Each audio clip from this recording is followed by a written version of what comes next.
Right, welcome back. Let's continue with more news. The ANC Subcommittee on Sports is briefing the media. This is on the sidelines of the ANC NEC meeting underway at the Birchwood Hotel in Boksburg. Let's take you live there. The country. I think, Comrade Spokesperson, ours as a subcommittee is to make it a point that we continue to champion issues of social cohesion and nation building through the delivery of sport, arts and culture programs. Of course, working together with our deployees in government, because we believe that through those programs, that's where we can strengthen issues of national identity and also issues of driving social cohesion amongst our communities. We believe that as a subcommittee, we need to brief the media and the public at large with regard to the matter that has been in the media for wrong reasons. We know that our Springboks are currently competing in the World Cup challenge in France, where they are really representing the country with pride and that dedication, and we believe that the issue of the non-compliant with regard to the World Anti-Doping Agency regulations is something that needs to be attended to by the leadership that is here this weekend as the NEC, because we want to see the team representing us with pride without any hindrance whatsoever. And we are pleased with the developments that had happened ever since the matter was brought to our attention. Comrade Zizi and his team in the department have responded promptly by dealing with the appeal as they've lodged it already, because our Springboks, they were running a risk of being banned from carrying a flag at that international stage where they are currently competing at the Rugby World Cup. And we know that when you are being banned from bearing your national flag, it can also dampen the spirit of our players. It can also contribute to a particular performance of our athletes, and we want to really appreciate the promptness of our deployee, Comrade Zizi, in this regard with his team for having appealed to that ruling of World Anti-Doping as they were attempting to ban us as a country from holding our flag. And I'm going to hand over to Comrade Zizi if there is any issue that he wants to add that talks to the process of appeal and where we are as a country, because where we are as a subcommittee want to see our national teams winning the World Cups, bringing us that championship that we always celebrate every time when our teams are competing in a competitive sport at the international globe. Comrade Zizi, over to you.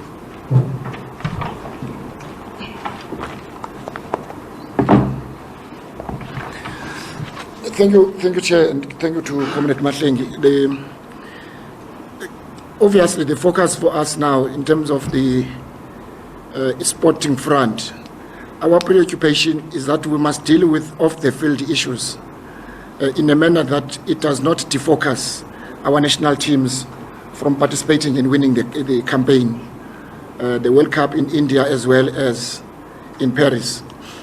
Time to time, because South Africa is one of the leading countries when it comes to anti-doping. Of course, time to time, the World Anti-Doping Agency, through its various committees, such as the Compliant Review Committee called CRC, it does what is called an audit of the compliance of all countries, whether from a point of view of the legislation, whether countries or athletes are using what is called prohibited substances. An audit was done about our compliance in terms of our legislation, and it was found that various provisions of the legislation, which is the South African Institute of Anti-Doping, was found not to be compliant with the new code or with the new doping code of WADA.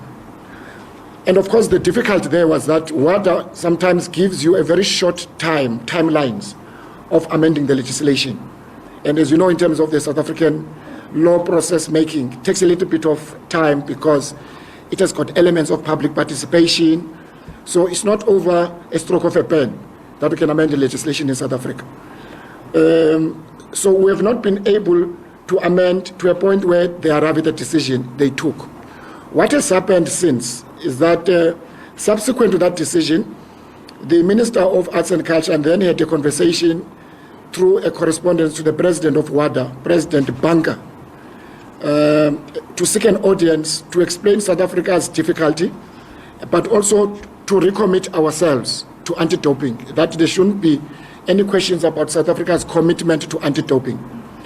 We are the host of WADA Regional Office in Cape Town. We have one of the world-class facility of anti-doping in the Free State. Most countries in the continent, they come to us on issues of anti-doping. So South Africa's commitment on anti-doping is unquestionable. Of course, the issues about compliance, through our appeal does indicate, firstly, our commitment to anti-doping, but the grounds of appeal are various grounds. One of the grounds of our appeal is that we don't think the classification in terms of what is said to be non-compliant is correct. Because we're not just non-compliant as if we're a country that is not committed to anti-doping. But of course, as soon as we filed an appeal, it then suspended the consequences immediately. Hence, there was also a response from WADA, one, acknowledging our appeal, two, indicating that the appeal will now be heard by what is called Court of Arbitration of Sport, CAS, because it cannot be WADA that also must hear our appeal, because it was WADA that took a decision. So an independent body called CAS will then listen to that appeal. They may decide what to do about that appeal. We're making two issues in the appeal. Rescind your decision, or keep your decision in abeyance and give us time to amend the legislation between now and May next year. We're suggesting May because we don't want to give ourselves short time, understanding that December and January is a month of less of activity in South Africa. And therefore, it will give us November and the 3 months of the year, February and March and April, to do the amendment. Where is the bill at the moment? The bill has been approved by Cabinet, which sat on the 4th of October. The bill is now with the Office of the State Law Advisor. Why the Office of the State Law Advisor? To see if the new amendments are not in conflict with the principal act of the law, of the land, which is the Constitution. From there, it then goes to Parliament. Parliament has got its own way. We've already interacted with the leader of government business, who is the Deputy President of the Republic, to ask if there is a way to fast-track the bill, because it's important that we must fast-track that bill. Are we the only country that finds itself in this way? No. France has been in this situation. Spain has been in this situation. Argentina has been in this situation. We're not the only country that has been found by WADA not to be compliant with the legislation. But of course, we've got to act quickly. Our appeal is that their deadline of January may not be possible. Our appeal is that they must allow us up until May, because like I indicated, January is a month of inactivity, both in Parliament and even from a point of view of government. So that is where we're at the moment. We had a delegation from WADA that visited us in Cape Town to see other things. So we have had an engagement with them a few days ago. That it was a secretariat that we're looking at our compliance, because the issue now, should we continue to be the host of WADA Regional Office in the light of their decision?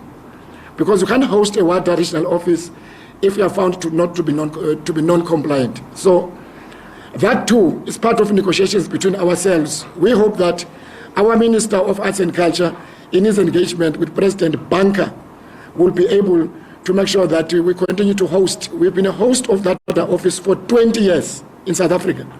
We don't see that at a stroke of a pen, WADA should take away, because other countries have already put a bid to host WADA Regional Office. Morocco, Kenya, and ourselves. We insist that we must continue to host that office. Right, so that ANC media briefing underway, subcommittees meeting on sports on the sidelines of the ANC NEC meeting that's happening this weekend. We've heard about the sentiments regarding the World Anti-Doping Strategy for South Africa, where we stand with our doping legislation, and what the audit outcomes have been with regards to that. So we'll continue to monitor outcomes.